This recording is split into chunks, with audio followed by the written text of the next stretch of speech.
منافقین کے ساتھ مومن رہتے تھے اور انہوں نے کہا ینادونہم الم نکم معکم ولکنکم فتنتم انفسکم وتربصتم وارتبتم وغرتکم الامانی حتی جاء امر اللہ وغرکم باللہ الغرور، یعنی مومنین کے ساتھ ہونے کے باوجود بھی منافق جہنم میں گئے۔ پتا چلا کہ جب مومنین نے منافقین کو فائدہ نہیں پہنچایا تو امیر المومنین بھی اپنے دشمنوں کو فائدہ نہیں پہنچا سکتے۔ اور دوسری بات میں نے عرض کیا تھا میرے دوستوں، میرے بزرگوں، کہ قرآن میں مثالیں اللہ نے دی ہیں، پورا قرآن اللہ چھوٹی سی مثال دے کر بڑی مثال سمجھاتا ہے۔ اب یہ ایسی مثال ہے سورۃ نحل میں کہ اگر یہ میں مثال دے کر چلا جاؤں تو میں سمجھوں گا کہ میں نے آپ کے پاس 10 مجلسیں پڑھی، آپ کے پاس میں نے 10 مجلسیں پڑھی۔ اب یہ الفاظ ہیں سورۃ انعام کے، وَإِنَّ لَكُمْ فِي الْأَنْعَامِ لَعِبْرَةً، اللہ نے فرمایا کہ جانوروں میں بھی تمہارے لیے ہدایت ہے۔ جانوروں میں بھی تمہارے لیے ہدایت ہے، جانوروں میں بھی۔ جانور کو دیکھو، ہدایت حاصل کرو۔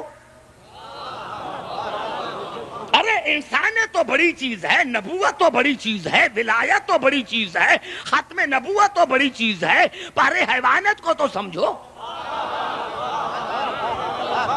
میرے دوستو، دین اتنا مشکل نہیں جتنا مولویوں نے بنایا ہے۔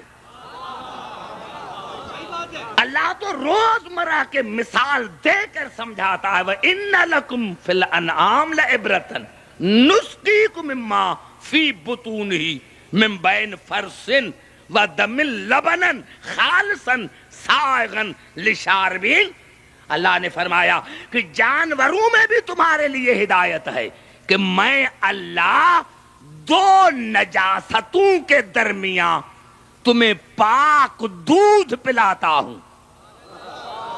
پیٹ ایک ہے، وہی جو میں نے رات عرض کیا تھا، وہی بطون لفظ ہے، یخرج من بطونہا شراب مختلف الوانہ، اور یہاں تو اللہ نے وہاں شہد کی مکھی کا ذکر کیا تھا، اور یہاں اللہ بھینس کا، گائے کا، بکری کے پیٹ کا ذکر کر رہا ہے کہ دیکھو وَإِنَّ لَكُمْ فِي الْأَنْعَامِ لَعِبْرَةً، جانوروں میں تمہارے لیے ہدایت ہے، عبرت ہے، نُسْقِيكُم مِّمَّا فِي بُطُونِهِ مِن بَيْنِ فَرْثٍ وَدَمٍ لَبَنًا خَالِصًا سَائِغًا لِّلشَّارِبِينَ، کہ پیٹ ایک ہے لیکن میں دو نجاستوں کے درمیان،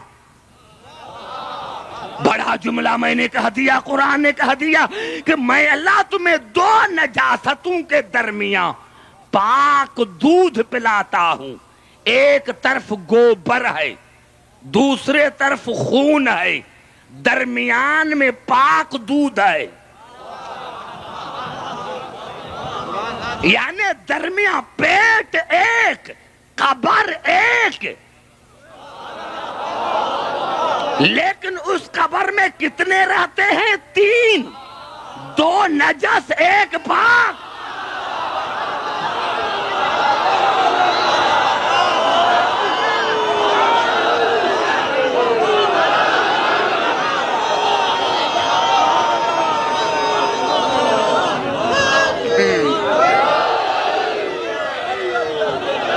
قبلہ سمجھ میں آ رہی ہے بات؟ کتنی بڑی بات قبلہ اللہ نے کہہ دی، کتنی بڑی بات اللہ نے کہہ دی، وَإِنَّ لَكُمْ فِي الْأَنْعَامِ لَعِبْرَةً، ارے جانوروں میں تمہارے لیے ہدایت ہے، نُسْقِيكُم مِّمَّا فِي بُطُونِهِ مِن بَيْنِ فَرْثٍ دَمٍ لَبَنًا خَالِصًا سَائِغًا لِّلشَّارِبِينَ، کہ میں اللہ تمہیں پلاتا ہوں دو نجاستوں کے درمیان۔ اسی لیے امام فخر الدین نے دودھ کو نور کہا کہ دودھ نور ہے، درمیان میں نور، یہاں بھی نجاست، یہاں بھی نجاست۔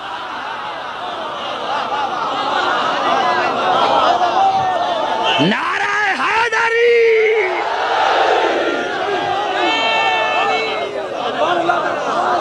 سمجھ میں؟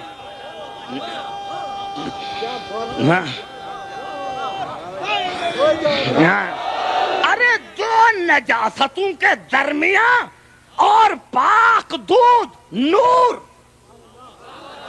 ارے اب گوبر کو باہر کیوں نکالتے ہو؟ وہ نور کے ساتھ ہے. ارے خون کو کیوں نکالتے ہو؟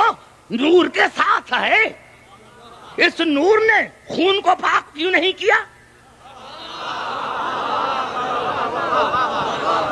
اس دودھ نے گوبر کو کیوں نہیں پاک کیا؟ ارے یہاں تو قبر بھی ایک ہے، پیٹ ایک قبر ایک. جب ایک قبر میں رہ کر نور نور ہے، جب ایک قبر میں رہ کر نور نور ہے، نجس نجس ہے، تو اگر کہیں کوئی نور کے ساتھ ہو تو وہ فضیلت نہیں، وہ ہے، وہ ہے.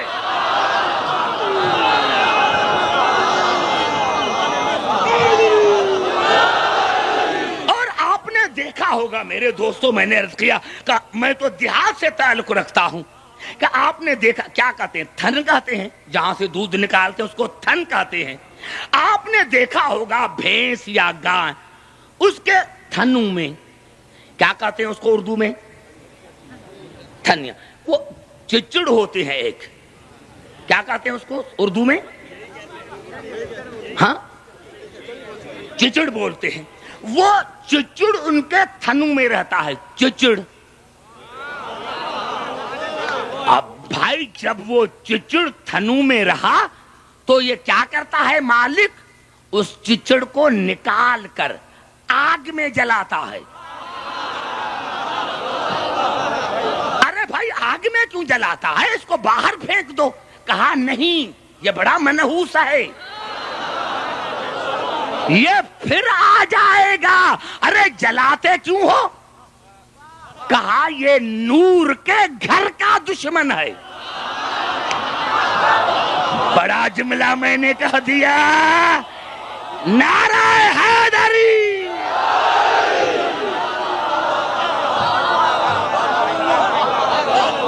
یہ نور کے گھر کا دشمن ہے، گھر کا دشمن ہے. تو پھر تو پتا چل گیا. ارے جو بیت کا دشمن، جو نور کے بیت کا دشمن، وہ تو آگ کے جلانے کے قابل. تو جو اہل بیت کا دشمن ہوگا وہ جنتی کیسے؟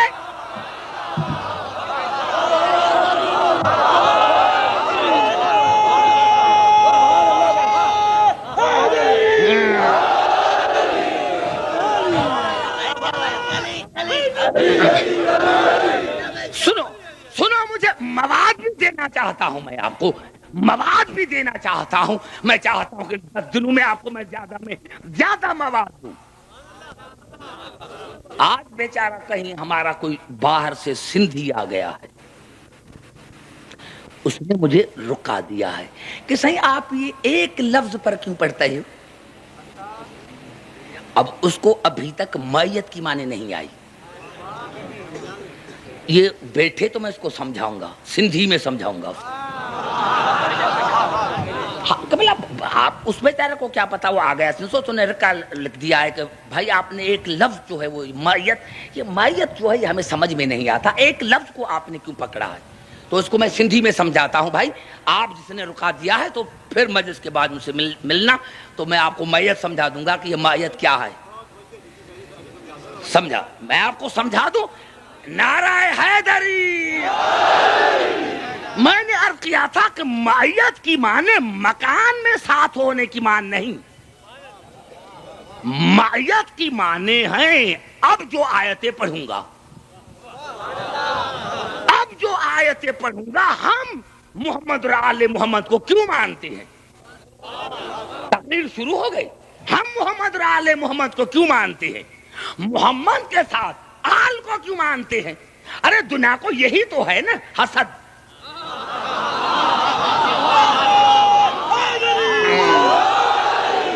دنیا کو شکایت و قبلہ یہی ہے نا. کہ محمد رسول اللہ کے بعد یہ علی ولی اللہ کیوں کہتے ہیں، یہ یا حسین کیوں کہتے ہیں؟ یہی شکایت ہے نا دنیا کو۔ ارے بھائی بات تو ایک ہی ہے، لیکن بات یہ ہے تو بھی چاہتا ہے کہ میں رسول کے دروازے پر آؤں، ہم بھی چاہتے ہیں کہ رسول سے ملے، چاہتا تو بھی ہے کہ رسول سے ملے، چاہتے ہم بھی ہیں کہ رسول سے ملے، لیکن فرق ایک ہے، تو ملتا ہے دوستوں کے ذریعے، ہم ملتا ہے گھر والوں کے ذریعے۔ ہم جو ہیں وہ ملتے نعرہ حیدری